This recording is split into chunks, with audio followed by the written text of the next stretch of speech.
Welcome. It's another beautiful day and I've got my coffee, so let's watch some stuff.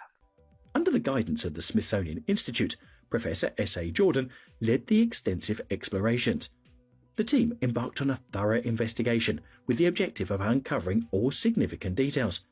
Their efforts involved digging into the main passage, situated deep underground at a depth of approximately 1,480 feet and about 1 mile below the surface. Within this vast underground network, they made a remarkable discovery: an enormous chamber serving as the central hub, with multiple passageways extending outward like the spokes of a wheel. As they continued their exploration, they have discovered several hundred rooms accessible through passageways connected to the main passage. They have already explored one of these rooms for a distance of 854 feet and another for 634 feet. The recent discoveries consist of items that are not typically associated with being native to this country. It is highly likely that these objects originated in the East. Among the findings are weapons used in warfare, as well as copper tools that possess remarkable sharpness and hardness, comparable to steel. These artifacts provide evidence of the advanced level of civilization achieved by these mysterious ancient inhabitants.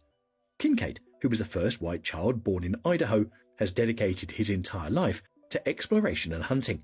He has served the Smithsonian Institute for a remarkable 30 years. Even when briefly summarizing his life story, it sounds incredibly fascinating. Kincaid emphasized that the cavern is nearly inaccessible, with its entrance situated 1,486 feet down the sheer wall of a canyon. So, if anybody came across this without knowing where it actually came from, there's a story about a cave that was found in the side or in the wall of the Grand Canyon, and there's no identifying statements at all at the beginning of this video. You have to get all the way to the end before you realize, okay, they're talking about the Grand Canyon. If you don't know, you're completely left in the dark. But I had actually seen this story already, and they said that they found Egyptian-like objects in these caves, and the Smithsonian took them and hid them all away and said, no, that didn't happen. And then at the end of this video that I saw before, they were talking about how there are certain areas of the Grand Canyon that are not inaccessible, but they are forbidden. Like, you're not allowed to go there. There's security and helicopters that show up or whatever, air support telling you, hey, no, you're not supposed to be here, looking at things that we're trying to hide from you. So that's what that is. I decided I'm going to stop doing the ad lib stories just because I don't want to anymore. It's too many stuff, and I want to do less stuff. And I want to add in a couple extra videos and discuss them. And maybe I'll bring it back at the request of my viewers. I don't know. We'll see. Excuse me a moment. I just wanted to thank you real quick for stopping by for today's coffee talk. I really appreciate you hanging out with me. If you're having a good time, I hope you consider hitting that subscribe button and come back tomorrow because I'm making a new video every day.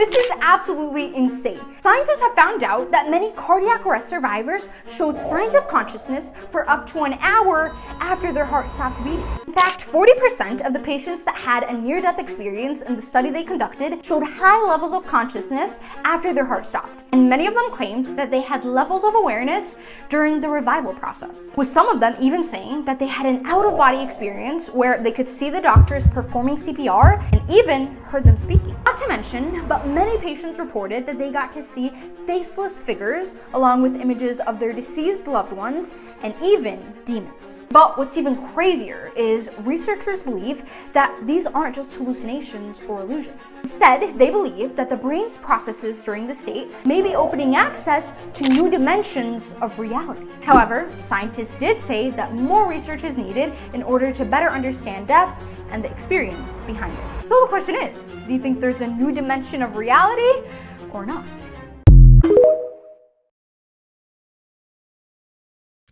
I'm not 100% sure what her agenda was there. At first, I thought she was talking about what happens after you pass away, how your heart stops beating, but then there's some evidence of consciousness after that event. And the people that did actually revive, how they saw the light and their relatives and the typical, going to heaven thing. But then she was talking about a different dimension of reality. Is that instead of going to heaven, it's going into a different reality, which is, totally plausible, just as plausible as going to heaven, I suppose. I don't know. You know what? I want to know what you think. You tell me what you think. Do you think you transcend into a different reality or an alternate dimension, or you go into heaven? What's going on?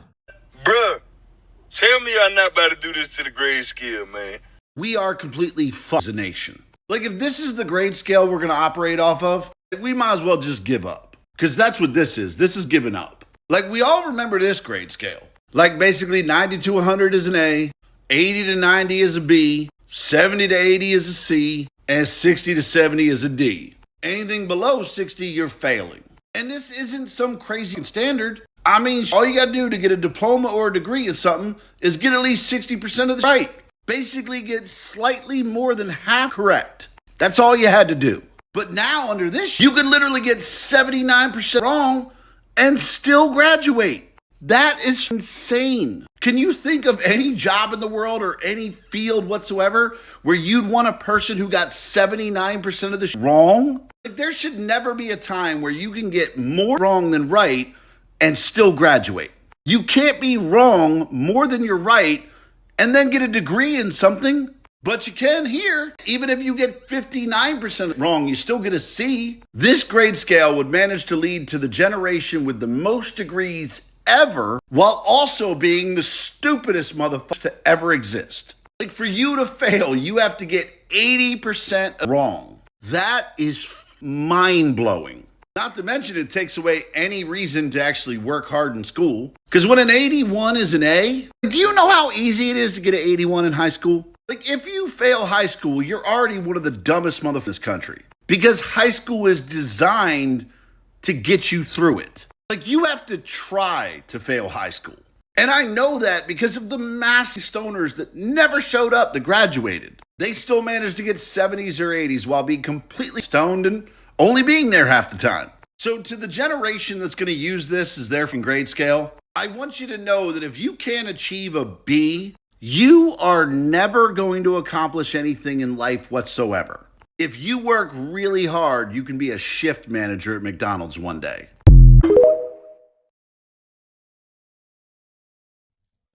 That was probably one of my favorite videos to edit because that fella had a mouth on him like a sailor, and I respect that.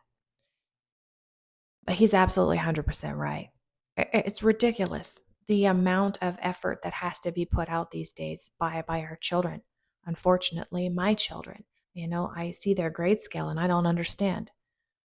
Luckily my kids are intelligent and they have good grades, but dang, 20% is all that you need to pass.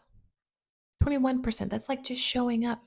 It's your participation trophy. Everybody gets to graduate. Why? Why are we making it so easy? You know what? There's this movie Idiocracy, and that's the exact path we're going down. If you haven't seen it yet, watch that movie Idiocracy, and I'm telling you, that's where we are. Did an iceberg really sink the Titanic? Or was it something more sinister? There is evidence that suggests it wasn't the iceberg alone that caused the disaster. Some researchers and experts believe that the Titanic was doomed from the start due to a fire that had been burning in one of the ship's coal storage rooms for several days before the voyage began. The fire weakened the steel plates of the ship's hull, making it more vulnerable to impact. On the night of the disaster, when the Titanic hit the iceberg, the weakened hull was no match for the impact. Some experts claim that the collision only worsened the damage already done by the fire. This theory is supported by a few pieces of evidence. There were numerous coal fires reported on the Titanic before the voyage, and there is photographic evidence of a large scorch mark on the ship's hull in the exact location where the fire was reported to have occurred. Additionally, some crew members and passengers reported smelling smoke in the days leading up to the collision. While this theory has not been proven definitively, it raises some interesting questions about the true cause of the Titanic disaster. So this is interesting. I had never heard about this before, and apparently in 2017 there was a documentary about this coal fire that had been burning, but it had been out for 24 hours prior to the ship setting sail for New York. I thought it was pretty interesting. So I had to stop for a minute and do a little bit of research because I had never even heard about that. And it is true. And it was something that was it was known about during the investigation. I'm gonna have to do a little more digging, but that's an interesting bit of information, especially for me since like I said, I had no clue. Conspiracy theories they don't want you knowing about. Under these murky waters lies potentially billions of dollars. The Nazi gold at the bottom of Lake Toplitz in Austria is believed to be worth $5.6 billion. In the final months of the war, with defeat looming, the Nazis allegedly dumped thousands of gold bars into the lake. In 1959, divers discovered £700 million worth of counterfeit notes. Many divers have tried to find the gold, but a layer of sunken logs halfway to the bottom of the lake makes it nearly impossible to reach. At least 5 divers have died trying to find the gold hoard. However, with modern technology, you would have thought reaching the bottom to be possible. So it makes you think, is there something that's not meant to be found down there? That is crazy. $5 billion, over $5 billion worth of gold in the water. And logs stop them from looking? I don't think so. It must just be one of those urban legends or one of those tales. Or maybe the counterfeit notes that they found were actually what was dumped in there and not the $5 billion in gold. Because I don't think, no, nobody would stop. You wouldn't stop. You'd find a way. You would find a way to get those logs out of the way. For $5 billion? All day. Wait, humans actually originated from another planet? Evidence that Earth is actually what some call a prison planet. In his book, Humans Are Not From Earth, Dr. Ellis Silver contends that humans are actually from another planet. They were brought here thousands of years ago and mated with Neanderthals. The hybrid species is us. My thesis proposes that mankind did not evolve from native Earth organisms, but evolved elsewhere and was transported to Earth between 60,000 and 200,000 years ago. Mankind is supposedly the most highly developed species on the planet, yet is surprisingly unsuited and ill-equipped for Earth's environment. The idea that extraterrestrials played a role in human history is also known as intervention theory. Dr. Silver argues that if humans actually evolved on Earth, we'd be much more comfortable with the environment. For example, humans are really the only animals that are susceptible to sunburn. Fish, reptiles, birds all have natural ultraviolet protection in their scales and feathers. Whales and dolphins have special skin cells that repair DNA damaged by UV radiation. Any mammal with fur is protected from ultraviolet rays, including apes. If we evolved from apes, why did we lose our hair? Evolution is supposed to make us stronger, not weaker. By the way, this video is scripted and for entertainment purposes only. Stay weird.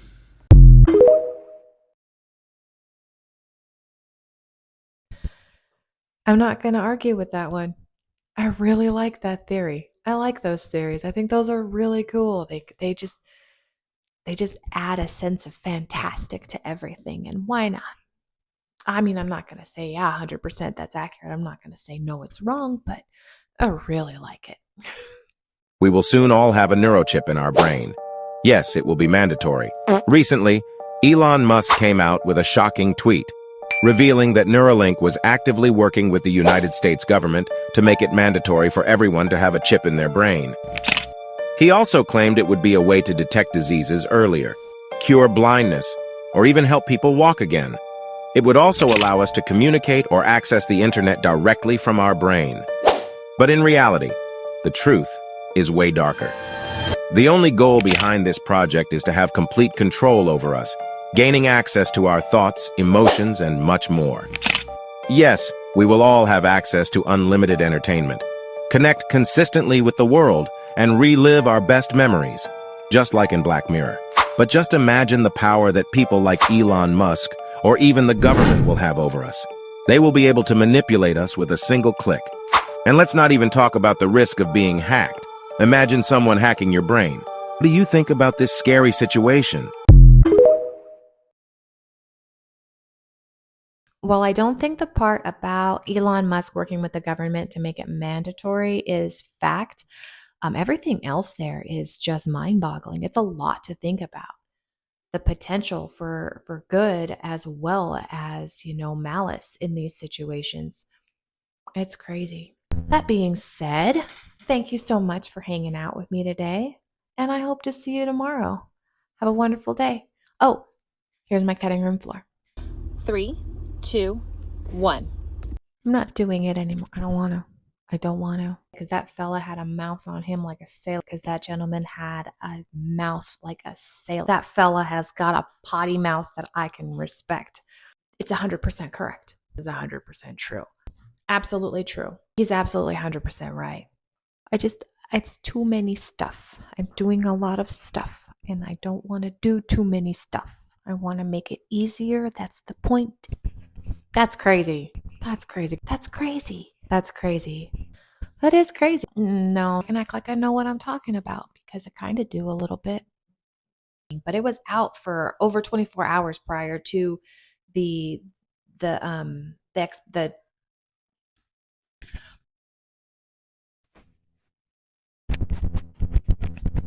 and I think that's the point because they're supposed to be all confusing and you have no clue what's going on. You just kind of go with it.